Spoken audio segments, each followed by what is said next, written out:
नमस्कार, प्रणाम दोस्तों। चुनाव का समय धीरे धीरे अब करीब आने लगा है। छठे चरण में हम लोग का मतदान है और आप लोग को पता था जितने भी पार्टी का लोग हैं जो अपने आप को अध्यक्ष बोलते हैं, अपने आप को प्रखंड अध्यक्ष बोलते हैं, अपने आप को जिला अध्यक्ष बोलते हैं, उन लोगों का अब समय आ गया है कि ग्रामीणों से जाकर मिले और मिलकर उनको प्रतिलोभन दें या किसी प्रकार का ऐसा लोभ दें जिससे वो आपके तरफ आकर्षित हो जाएं।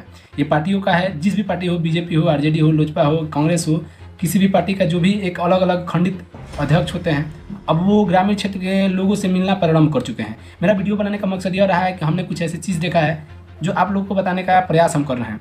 चुनाव के पहले या चुनाव हो जाने के बाद एक अलग प्रकार का कंडीशन तैयार होता है। चुनाव जब आता है तो ग्रामीण को लोभ लालच दिया जाता है, पैसा का हो या काम का हो या विकास का हो, और इसी में जनता जो हमारी फंस जाती है और जनता मतदान जिसको नहीं देना है उसी को दे डालती है। जैसे मान लीजिए बीजेपी को लोग क्यों लाए, बीजेपी को पूरे भारत में उनका सरकार कायम क्यों किए? इसलिए कायम किए कि बीजेपी ने बहुत सारे वादे किए थे। जैसे पैसा देने का वादा किया था कि जनधन खाता खुलवाइए, उसमें आप लोगों को लाखों करोड़ों रुपया हम प्रदान करेंगे, देंगे, लेकिन नहीं मिला।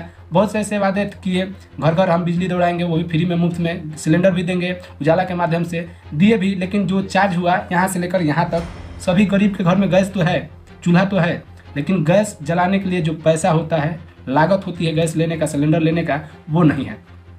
तो जुमलेबाजी जो कि है कंटिन्यू हर एक पार्टी देगी। अब क्योंकि चुनाव है, चुनाव के समय में जुमलेबाजी ही दिया जाता है। जनता इतना मूर्ख है कि बन भी जाती है। लेकिन आप लोगों को बता देते हैं कि ये माननीय मुख्यमंत्री नीतीश कुमार हैं, वो तो कभी इस डाली से वहाँ, वहाँ से वहाँ कर रहे हैं, और उनको अब बिहार में कई ऐसे जगहों पे ऐसा लोग बोल रहे हैं कि उनको हम किसी प्रकार से आ जाएं, किसी भी पार्टी से आज जुड़ जाएं, उनको हम मतदान नहीं देंगे। ये बहुत जगहों से सुनने को मिल रहा है और ये बताना हमारा फर्ज भी बनता है। समय पहले जो कि आयुष्मान कार्ड बना रही है, मैं इसका भी विवरण दिया था कुछ ना कुछ, लेकिन आप लोग बता देते हैं कि आयुष्मान कार्ड बनाया जा रहा है कि पहले बिहार वासी जो जितने भी हैं वो पहले बीमारी से ग्रसित हो जाए, बड़ा बीमारी उनको पकड़ ले। आयुष्मान कार्ड इसीलिए ना बनाया जा रहा है कि आप लोगों का बड़ा बीमारी हो और इलाज के लिए इतना पैसा मिले। तो जब ये जनधन खाता खुलवाए तब पैसा नहीं दिए तो आपको अगर बीमारी हो जाती है, उस प्रकार का कंडीशन अप्लाई हो जाता है जिससे आपको उबर पाना इम्पॉसिबल हो जाता है, तो क्या उस कंडीशन में सरकार पैसा देगी? सरकार के पास इतना जब पैसा है, सरकार जब इतना पूंजीपति वाली है, तो सरकार क्यों नहीं कॉल कारखाना बैठा देती है बिहार में? अब राजद के छोड़कर जो कि नीतीश कुमार हैं भाजपा में चले गए हैं, पहले भी ही भाजपा में थे, लेकिन अब जब चले गए हैं तो उनको ये बताना चाहिए कि बिहार का कंडीशन क्यों है। क्यों कोई बिहारी यहाँ से छोड़कर वो बाहर शहर को जाता है कमाने के लिए, 2-4 पैसा के लिए, वहाँ 6,000-7,000 रुपये में, तो उससे ठीक से उसका घर भी नहीं चल पाता है या किसी प्रकार से उसका शिक्षा भी नहीं मिल पाती है उसके फैमिली को या उसके बाल बच्चे को। सरकारी स्कूल का स्तर आज भी आप लोग देखिएगा तो अगर आप लोग बिहार से बिलोंग करते हैं तो अपने दिल पे हाथ रख कर पूछिएगा कि बिहार में जो शिक्षा है और बिहार का जो सरकारी स्कूल है क्या सही ढंग से चलाया जा रहा है? उनको तनख्वाह 30,000 25,000 सरकारी का जो मास्टर है उनको सरकार दे रही है। तो सरकारी स्कूल का जब 25,000 30,000 टीचर का तनख्वाह मिल सकता है तो पढ़ाई भी उस प्रकार से होना चाहिए। बीएड सीएड डीएड करके लोग आकर बैठ जाते हैं, लेकिन पढ़ाई के नाम पर एकदम आज सरकारी स्कूल में 0 बटा सन्नाटा है। अगर एक लड़का से कुछ पूछ दिया जाता है तो उसको कुछ नहीं बताने की जरूरत है, वो कुछ बता ही नहीं पाता है।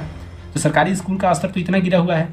अगर सरकारी स्कूल का स्तर 0 है, अगर महंगाई का स्तर 0 है, तो बिहार में है क्या? सरकारी स्कूल का स्तर सही रहता है तो सरकारी स्कूल का जो लड़का है वो तेज रहता है। सरकारी स्कूल का स्तर ठीक रहता है तो सरकारी स्कूल का जो मास्टर है उसका भी लड़का सरकारी स्कूल में पढ़ता है। तो आज प्राइवेट का भंडार लगा हुआ है हर एक क्षेत्र में। देखिए बिहार के जितने भी ग्रामीण क्षेत्र हैं वहाँ प्राइवेट के भंडार लगा हुआ है। लोग अपने घर के बाल बच्चे जितने भी स्टूडेंट हैं, लड़के हैं, वो प्राइवेट में दाखिल करा रहे हैं, प्राइवेट में उसको पढ़ा रहे हैं। सरकारी स्कूल की तरफ लड़का सब जा ही नहीं रहा है। तो क्यों नहीं जा रहा है? जब आप 25,000 26,000 28,000 सरकारी स्कूल के मास्टर को पैसा दे रहे हैं तो इस पर आप ध्यान क्यों नहीं दे रहे हैं कि कौन पढ़ाने के काबिल है, कौन सा स्कूल में कितना पढ़ाई हो रहा है, कितना बजे से कितना बजे हो रहा है। केवल स्कूल का गेट खोल देने से और स्कूल में बैठ जाने से पढ़ाई का स्तर सही नहीं हो जा सकता है।